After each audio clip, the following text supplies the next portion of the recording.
Hey, pleasure to meet you, man. Hey, it's a pleasure to meet you. Oh, did you see the trophy Of course, man. It looks awesome, man. and the medal? Golden This medal, sucker's yeah. heavy too, man. I tell Bring it up you. to the screen. Let me Bring it see. up to the screen. Sorry. There you go. You guys see that? Oh yeah, beautiful Isn't that trophy. beautiful? Oh, here's the back. I don't know if you can read that. Yeah, first place, classic physique. First ever. And it's like So, Danny, how you doing? I'm doing better. It's a little overwhelming. I was just so focused and driven to go so hard, and then it's all done. It's like I get up, I don't even have to do cardio if I don't want to. So I can eat whatever I want. It's like almost you get a little postpartum depression. It was I told my wife, a couple of days afterwards, like, wow, this is weird. Is this what you women go through when you have a kid? Because I wasn't as excited as I thought. Now I'm starting to feel it, starting to claim it, as Mr. Olympia, classic physique. So Absolutely. Big congratulations to you. I think it was an amazing victory. And I have to be very honest, thank you. prior to the competition, everybody kept talking, on the social media, in the regular media, everybody kept talking about, obviously Sadiq and Arash, coming in there and competing for that first place. And suddenly you came out of nowhere. Well, to many of us, you came out of nowhere and just Yeah. and won it. You know what I mean? Did you have the mindset of winning, or was it a wild card for you? Or what was your mindset like going into the competition? Well, I've been competing since 1989, and I love to compete. I was kind of hesitant at first with the bodybuilding because you had to wear the small trunks to pose in. My first show, one of the judges was the judge at the Olympia, and she was one of the very first judges at my very first show. And at the time, she's still cute, but she's like 25 years later. So I got to focus wearing those little trunks, not so much on the male judges, but on the female judges, so I didn't feel as weird when they were smiling and stuff. So I was able to kind of, put out a little bit more charisma and sex appeal. Because to me, I always felt it had to be sexy. That's why when I got to a high level, and I got there pretty fast, I was not too big, but I loved to compete, and bodybuilding was my passion. So I stopped as a middleweight. And so whenever I would compete, I might take second or third, and I didn't win, and I didn't really care to win, because once you win, you're a pro. Now you got to step up and compete against the big boys, or else you disappear and you're irrelevant. So I always stayed relevant because of that, symmetry that I had. And nowadays it's all about the size. They'll overlook some blockiness in the waist and the other parts as long as your weight is crazy and you're shredded. That's what it's about. They lost, I think, the aesthetic aspect of it, and it's got to be really hard, to be honest, with your health. And a lot of these guys are my friends, and I worry about them. There's always people that love it. I respect it. I respect the hard work, the muscle, but at a certain point, I wouldn't want to trade my body for anything. I don't care. Right. Even if I was 10-time Mr. Olympia, I don't want to look like that. So when they came out with this new classic category, I was like, wow, I actually have something now that I can really train for, that I can really take first place in. I really focus, and this is the hardest and most dedicated that I trained for a competition. I had to turn on, being an asshole a little bit and not talk to people, and it was kind of weird. It was kind of weird being like letting them know I'm training here. I'm not talking anymore. This is not the old Danny anymore. Who are you training with? Are you just training on your own? Well, that's the thing. I'm in Gold's Venice. I've been there since 1989. So I have the whole gym as my trainer. I could walk up to all these guys and just ask them their advice, ask them to look at me, get their opinion on what they did this show, what I did the last show. What do you think about this and that? So, I had the benefit of not, and also the experience of knowing my own body, because I've been doing it for so long. For me, it was more just about the mental pushing, having someone there to say, hey, that's not enough cardio. Why are you leaving? But I knew. I'll tell you, about 3 weeks out, I knew that someone was going to have to be really good to take it from me. I kind of knew when I went out on my free posing, at the prejudging, the condition I was in, everything was spot on, better than I've ever had before in my career. And it's, you know, like the work I put in reflected it. And I just saw the judges' faces, even the ones that weren't big fans of mine and thought I was just, you know, placing well and arrogant or whatever because of my symmetry and all that. And just taking second and third, not really caring if I won. Their mouths were open. When I saw the look on their faces, I kind of knew I had it, you know. And the cool thing is, my mom, in 25 years or more of competing, she has never been to one competition of mine. And she went to this one. And I won, you know, when I was there in the front. My wife and my mom were sitting there crying. It was just, that to me was icing on the cake. I mean, I couldn't have had it better. I could retire right now, and honestly, my dream and my passion is satisfied. And I don't, to be honest, I don't appreciate the judges giving it to guys over and over again, because I just had so many of my boys like Flex Wheeler, Sean Ray, all these guys that should have had the Olympia title, but they never got it. So for me to compete and take it away from some guys that really deserve it, you know, also, and I've already gotten it.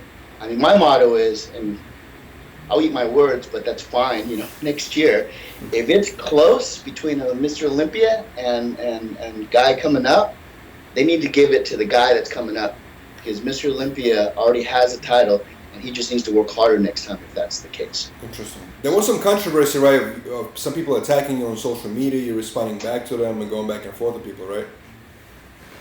Yeah, that's another thing. I'm kind of new at this. You know, I take things pretty personal. Right. And now I'm starting to learn, and what gave me a good example of just the reality of what you have to deal with, especially when you're a champion. It was like, wow, I just did all this work and worked my ass off, and half these people weren't even at the competition. Because I'll tell you what, you know, a lot of them I would probably feel the same way, because pictures don't do justice. Right. I mean, if you weren't there, you don't get the whole dynamic of the competition. It's really is different, you know, being there and just looking at some pictures, because rather than someone snapping it when I'm not ready in mid, like flex, you know, flexing your abs, and I'm breathing in, about to blow out, but they'll catch me, you know, breathing in, so my stomach looks big, and they make all these comments, and the other guys look great because they hit the pose on time. So you can always find a bad picture. Right. Now, also wanted to ask you, this year, you know, another veteran, Kevin Levrone, made a comeback to the Olympia stage after being away from the stage for about 13 years or so. Did you get a chance to see him on stage, and what are your thoughts on his comeback in general? I did. Kevin is a friend of mine, and I talked to him even before that quite a bit, and you know, he told me that he was going to think about coming back. I thought, man, if they had this classic, I thought maybe, you know, it'd be good for him to do something with that. Because that, just to go to that level again, and it is different. You compare the guys that he competed against, I think it was a little bit more aesthetic back then. Even though Ronnie Coleman was the biggest, he's bigger than anyone now, for sure. You know, but the rest of the guys still had an aesthetic aspect to them. A freshness, a cleaner look, the lines, you know, and the posing too. And I think for him to go back on stage, he's definitely going to have to be a monster. You know, and to be a monster takes a long time. You can't just go balls to the wall in like less than a year. Sorry, it just doesn't happen. I was just a little bit disappointed, I guess you can say. You know, his lower body just wasn't up to par, and I just don't know why he would do that. Everybody knows their body. He had to have known how he was going to look, but he got a lot of hype for it. I just wish that hype would have been more justified. I just think there's so much more that he can do. He's a legend, man. Yeah. I don't know why he feels like he needs to go and try to compete against these guys. He has nothing to prove. And if it comes to a point where my body's not really responding anymore, I'm not going to abuse it and try to push it to the next level just to get another trophy or whatever, you know. And that's when I do something else. People have to realize that. And I think I've been fortunate enough to be with world-class champions of all sports, and to see their lives, you know, being so on top and to start slipping, and what they make of themselves afterwards. That's the sign of a true champion. After you decide to retire or give up the title, who do you think will take it, Arash or Sadiq? You know, they both came from men's physique. Mm-hmm. Yeah. They both never competed as a bodybuilder. And I was very impressed with both of them, especially Sadiq, because he's actually never competed as a bodybuilder or posed or anything. Right. Because they pushed us. I have to say they pushed us. I don't know if they were just doing that because I was the old dude and they wanted to see if I was going to fall off. But at a certain point, I'm thinking, they're bringing us out a little bit too much. I'm like, what the hell's going on here? They're trying to kill me? I got about 3 more poses left and I'm done, man. I hope this is done soon. So I try not to show it in my face. But Sadiq, he hung, man, I have to say, you know. Arash, he looked great, you know. Presentation, I see his social media, you know, he does a lot. He does a lot for the sport. You know, he's very articulate. I see him post a lot of things on YouTube videos and teaching people, and you know, and that's something I have to get more in. I'm just so much of a perfectionist and a little more reserved. You know, that's not the generation I came from. You know, I was doing magazine covers inside of the magazines. That's how people found out about me and stuff like that. Mm-hmm. That's kind of easy. You don't have to necessarily be as involved, right. And you don't have to read all the comments either. That's another thing. I'll tell you, man, it was like, whoo!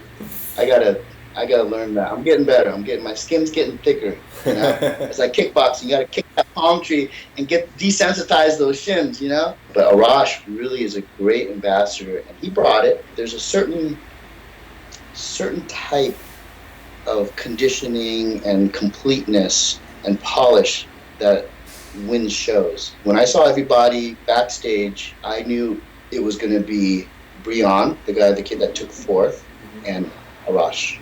He's a taller guy. He's a big dude, you know, but I think he needs a little bit more refinement in certain areas to get that classic look. It's classic physique, is what people have to realize. And Sadiq's almost just as big of a guy as Arash is. Potential-wise, right now I would have to say Arash.